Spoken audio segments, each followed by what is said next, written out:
Bonjour à toutes et à tous, j'espère que vous allez bien. Aujourd'hui, on se retrouve pour la 7e journée de la Ligue 1. Donc, comme d'habitude, un match, un pronostic, des cotes supérieures à 1,50. La semaine dernière, on a fait du 6 sur 9, donc c'est plutôt pas mal avec un pronostic, plus de ça remboursé. Donc, on y va comme d'habitude. N'hésitez pas à me donner votre avis dans les commentaires. On commence avec le Paris FC contre Lorient. Donc vous pouvez voir ici le classement. Donc Lorient est 13e, le Paris FC est 11e.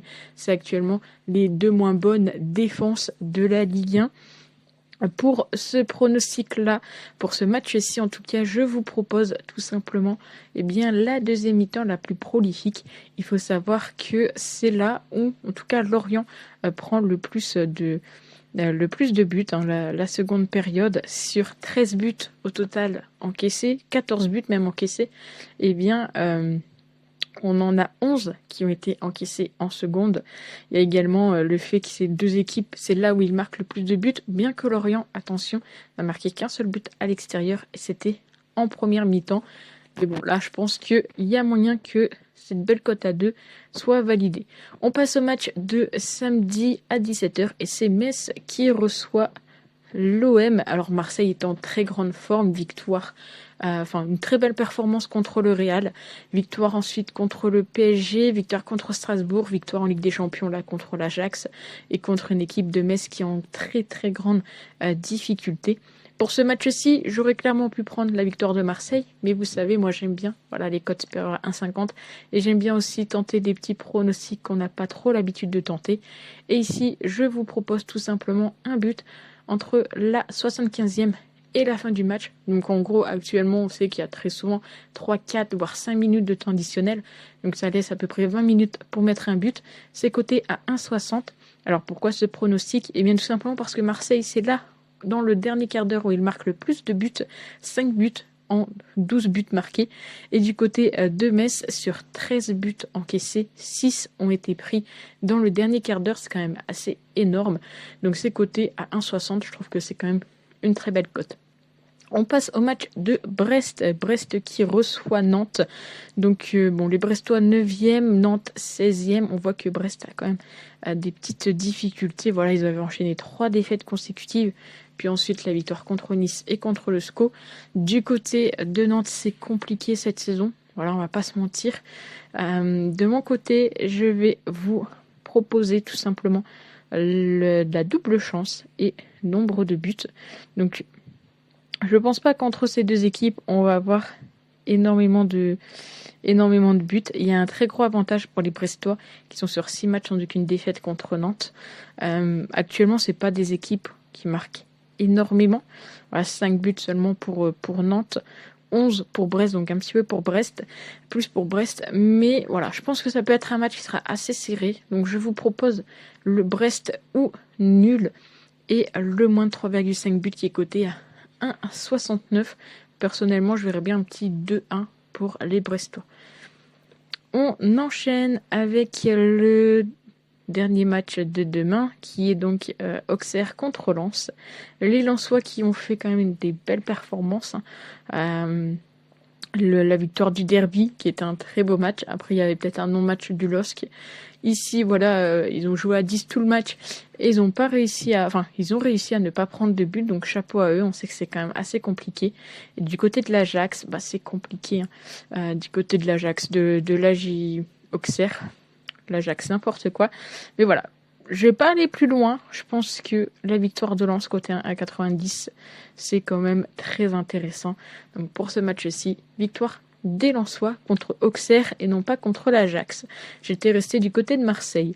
On passe au match de dimanche et on commence avec un Lyon-Toulouse. Donc les Lyonnais également très grosse surprise quand on se dit qu'ils allaient être relégués en Ligue 2 et qu'actuellement ils sont 2e de Ligue 1. C'est assez incroyable. La meilleure défense de cette Ligue 1 actuellement avec seulement 3 buts encaissés. À domicile, ils n'ont pas pris de but. 3 matchs, 3 victoires, 3 clean sheets.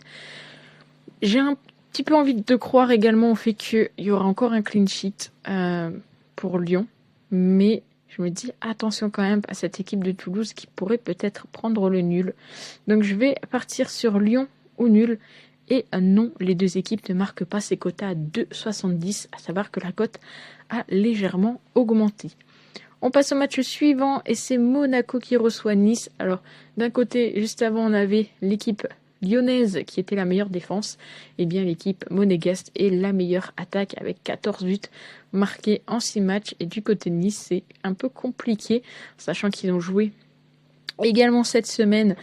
Et voilà, contre Feyenoord en Ligue Europa, défaite 2-1. Du côté de Monaco, grosse surprise je pense, avec le nul contre City. Enfin, pour moi, je trouve que c'est une grosse surprise. Je ne m'attendais pas à les voir faire nul, hein, je vous l'avoue.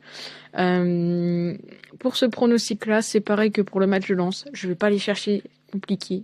Je vais juste vous proposer la victoire des Monégasques, côté à 1,82. On passe au match suivant qui est Le Havre contre Rennes.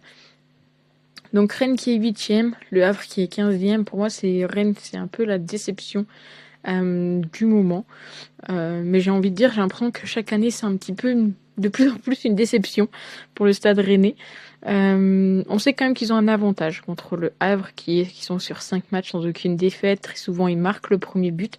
Alors j'aurais pu prendre ce pronostic, mais je suis partie sur autre chose et c'est tout simplement du remboursé. Et c'est donc la victoire de Rennes remboursée en cas de match nul. C'est coté à 1,55. On passe au match suivant qui est l'avant-dernier match et c'est Strasbourg qui reçoit Angers. Donc Strasbourg 5e, Angers 17e. On a quand même une équipe d'Angers qui prend très peu de buts.